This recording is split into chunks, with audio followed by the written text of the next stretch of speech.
இவர்கள் கசப்பான காரியத்தை செய்தாலும் இங்க இருந்து அன்பு நிறைவாய் சென்று கொண்டே இருக்க வேண்டும். இங்க அன்பு வந்த உடனே விசுவாசம் உள்ள ஒரு தேவ பிள்ளையாகிய மனைவி என்ன செய்யணும் தெரியுமா? கீழ்ப்படிதல்ல வர வேண்டும், பயபக்தியில வர வேண்டும். ஆமென். இப்படிப்பட்ட குடும்பத்தை தேவன் ஆசீர்வதிப்பார். அல்லேலூயா, அல்லேலூயா. கடைசியாக நாம் பிலிப்பியர் 2:2 வாசிப்போம். நேரம் கடந்து செல்லுகிறது.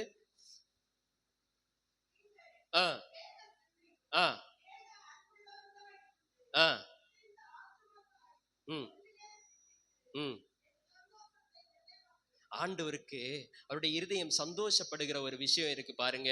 நீங்க என்ன பலி செலுத்தினாலும் சரி, நீங்க என்ன செய்தாலும் சரி, அது ஆண்டவருக்கு சந்தோஷத்தை கொண்டு வரவே செய்யாது. ஒரே ஒரு காரியம் ஆண்டவருக்கு சந்தோஷத்தை கொண்டு வரும். நீங்க எல்லாம் எப்படி இருக்கணுமா? ஏக சிந்தை, ஆமென், ஏக அன்புள்ளவர்களா இருக்க. ஏக சிந்தை, ஒரே சிந்தை, ஆமென், ஏக அன்பு, இசைந்த ஆத்துமாக்களாய். ஒரு வீட்டுல 4 பேருனா காலையில காப்பி 4 விதமா போட வேண்டி இருக்கு, அப்படிதானே? ஒருவருக்கு தோசை, ஒருவருக்கு நூடுல்ஸ், இனி ஒருவருக்கு ஆமா, இப்படி 4 விதமா வைத்தாலும் 5வது ஒருவர் வந்து சொல்லுவார், இது ஒன்னும் எனக்கு வேண்டாம், கடையில போய் வாங்கிட்டு வாங்க. அந்த தகப்பனார் பைக்கில போய் கடையில வாங்கிட்டு வருவார். அப்போ இங்க என்ன சொல்லப்பட்டிருக்கிறது? நீங்க ஏக சிந்தை, ஏக அன்பு, இசைந்த ஆத்துமாக்களாயிருங்க. ஆமென். இப்படி நீங்க இருந்தீங்கன்னா என் சந்தோஷத்தை நீங்கள் நிறைவாக்குவீர்கள். ஆமென். இங்க இருக்கிற யாரும் 4 தடவை காப்பி போட வைக்க கூடாதுன்னா, பிள்ளைகளை நல்ல கவனிங்க. காலையில என்ன செய்யக்கூடாது?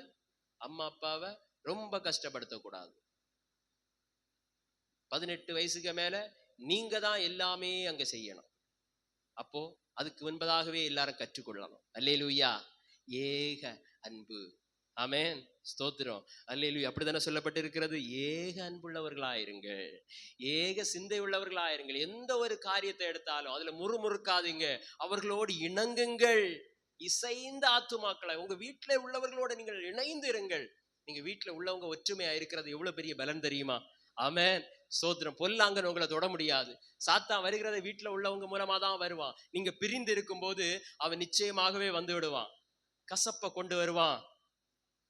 ஆண்டவர் என்ன சொல்றாரு? கசந்தா அன்பு கூறு. ஆமென். கசப்புக்கு மருந்து என்னது? அன்பு கூற வேண்டும். அவர்கள் அன்பு கூர்ந்தால் நீங்கள் என்ன செய்ய வேண்டும்? பயபக்தியோடு கீழ்ப்படிய வேண்டும். நீ கீழ்ப்படி. ஆமென். நான் அன்பு கூறுவேன் அல்ல, நீ அன்பு கூறு, நான் கீழ்ப்படிவேன் அல்ல. என்கிட்ட ரொம்ப கோபப்பட்டேனா என்ன நடக்கும் தெரியுமா? அப்படி எல்லாம் சொல்ல அல்ல. ஆமென். ஸ்தோத்திரம். அல்லேலூயா. ஏக சிந்தை. எந்த ஒரு நமக்கு பிடிக்காம இருக்கலாம், சில காரியம் நமக்கு பிடிக்காம இருக்கலாம். ஆமென். ஸ்தோத்திரம். அது நல்ல காரியமா இருக்கும், சிலருக்கு பிடிக்காது. சிலருக்கு நல்ல காரியமே பிடிக்காம இருக்கு பாருங்க. நல்லதுதான், நீ நல்லவன் தான், ஆனா ஒன்னு எனக்கு பிடிக்காது அப்படி சொல்லுவாங்க. இது நல்லதுதான், உடம்புக்கு நல்லதுதான், இந்த உணவு என்னதுதான், உடம்புக்கு நல்லதுதான், எனக்கு பிடிக்காது. அப்போ ஏவாள் சாப்பிட்ட ஒரு கசப்பு அங்க இருக்கு, அங்க ஒரு பிரச்சனை இருக்கு. ஆமே. நல்லதுன்னு தெரிஞ்சு சாப்பிடாம இருப்பாங்க, ஒரு காரியம் நல்லதுன்னு தெரிஞ்சு அதை பின்பற்றாம இருப்பாங்க. அப்படிதான் தேவனையும் இயேசு என்ன ரொம்ப நல்லவர் தான், அப்ப ஏன் ஆலயத்துக்கு வரவில்லை, நீங்கள் ஏன் ரட்சிக்கப்படவில்லை, ஏன் அவருடைய ஆலோசனையின்படி ஆமென் நீங்கள் நடக்கவில்லை? பிரச்சனை இருக்கு. அல்லேலூயா. ஸ்தோத்திரம். கடைசியாக 4:8 வாசியுங்கள். பிலிப்பியர். பாருங்கள், எதிலே நாம் இசைந்தவர்களாயிருக்க வேண்டும், எதிலே நாம் ஆமென் ஏக அன்புள்ளவர்களாயிருக்க வேண்டும், எதிலே ஏக சிந்தை உள்ளவர்களாயிருக்க வேண்டும். ஒருவேளை அந்த காரியத்திலே நமக்கு வெறுப்பு இருக்கலாம், நமக்கு வெவ்வேறு விதமான கருத்துகள் இருக்கலாம், நமக்கு உடன்பாடு இருக்கலாம். ஆனால் எந்த காரியத்திலே நாம் இணங்க வேண்டும், எதை நாம் ஒப்புக்கொள்ள வேண்டும்? பிலிப்பியர் 4:8 எல்லாரும் எடுத்துக்கொள்ளுங்கள். கடைசியாக சகோதரரே, எவையெல்லாம் உண்மை உள்ளவைகளோ அது யாரு சொன்னாலும் சரி, யாரு செய்தாலும் சரி, அதை ஏற்றுக்கொள்ள வேண்டும். ஒழுக்கம் உள்ளவைகள் எவைகளோ, நீதி உள்ளவைகள் எவைகளோ, கற்புள்ளவைகள் எவைகளோ, அன்புள்ளவைகள் எவைகளோ, நற்கீர்த்தி உள்ளவைகள் எவைகளோ, புண்ணியம் எதுவோ, புகழ் எதுவோ, அவைகளையே சிந்தித்துக் கொண்டிருங்கள். அல்லேலூயா, ஆமென். இதைதான் சிந்தித்து கொண்டே இருக்கணும். ஒரு சிறியவர் நமக்கு ஆலோசனை சொல்லுகிறார், ஆமென். அது நீதி உள்ளதா இருக்கிறது என்று சொன்னால் ஏற்றுக்கொள்ள வேண்டும். நம்முடைய பகைவர் ஒருவர் நமக்கு ஆலோசனை சொல்லுகிறார், ஆமென், அது அன்பு நிறைந்ததா இருக்கிறது, ஆமென். அதிலே தேவனுடைய சாயலை பார்த்த பின்பும் நாம் அவர்களோடு இணங்காமல் இருக்கிறோம், அவர்கள் மேலுள்ள பகையினால. அவர் தேவ ஆலோசனையை தருகிறார், ஆனால் மாமிச பிரகாரமாக நாம் அவரோடு நாம் எப்படி இருக்கிறோம்? இணக்கம் இல்லாமல் இருக்கிறோம். எல்லாருக்கும் இணங்குங்கள், ஆமென். முதல்ல வீட்டில் உள்ள எல்லாருக்கும் இணங்குங்கள். பிள்ளைகள் பெற்றோரோடு இணங்குங்கள், பெற்றோர் பிள்ளைகளோடு இணங்குங்கள். எந்த ஒரு காரியத்தை சொன்னாலும் அதுல வேற பேச்சு சொல்லக்கூடாது, முறுமுறுப்பு சொல்லக்கூடாது, அதுல குறை சொல்லக்கூடாது, ஏற்றுக்கொள்ளுங்கள், ஆமென். அப்படி ஏற்றுக்கொண்டால் அல்லேலூயா, வேதம் சொல்லுகிறது, என் சந்தோஷத்தை நீங்கள் நிறைவாக்குகிறீர்கள். இயேசுவினுடைய சந்தோஷம் அது. நீங்கள் குடும்பமாய் எல்லாரும் ஒரே மனதோடு இருப்பது அது இயேசுவுக்கு ஏற்றது. அல்லேலூயா, ஆமென். அவருடைய சந்தோஷத்திற்கு அது நிறைவான சந்தோஷத்தை கொண்டு வர. எல்லாரும் எழுந்து நிற்கலாமா? ஆமென், ஸ்தோத்திரம்.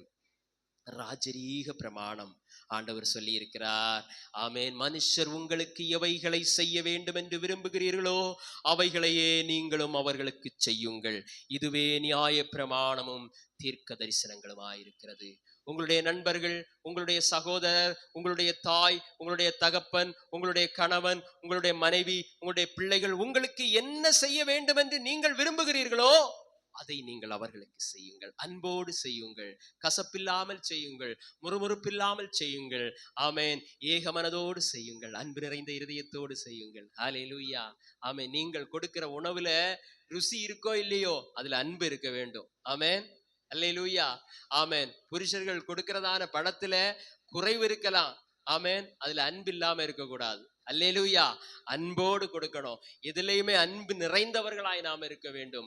அன்பில்லாமல் முறுமுறுத்து உலக மனிதனை போல குறை சொல்லுகிற பழக்கம் நம்முடைய வீடுகளில் இனி இருக்கக்கூடாது. அல்லேலூயா, அல்லேலூயா, ஆமென். திருப்தியாக்கி ஆண்டவர் நம்மை நடத்துவார். அல்லேலூயா. இப்பொழுது இருக்கிற குறைவுகளை எல்லாம் விட்டுவிடுங்கள், ஆமென். இப்பொழுது நம்மை அரசாட்சி செய்கிறவர்கள், ஆமென், உலகத்தின் அதிகாரிகள், இவருடைய ஆட்சி இப்படிதான் இருக்கும்.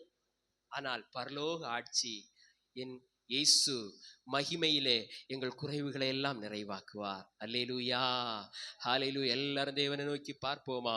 ஆமென். ஸ்தோத்திரம், ஸ்தோத்திரம், ஸ்தோத்திரம், ஸ்தோத்திரம், ஸ்தோத்திரம், ஸ்தோத்திரம், ஸ்தோத்திரம், ஸ்தோத்திரம்.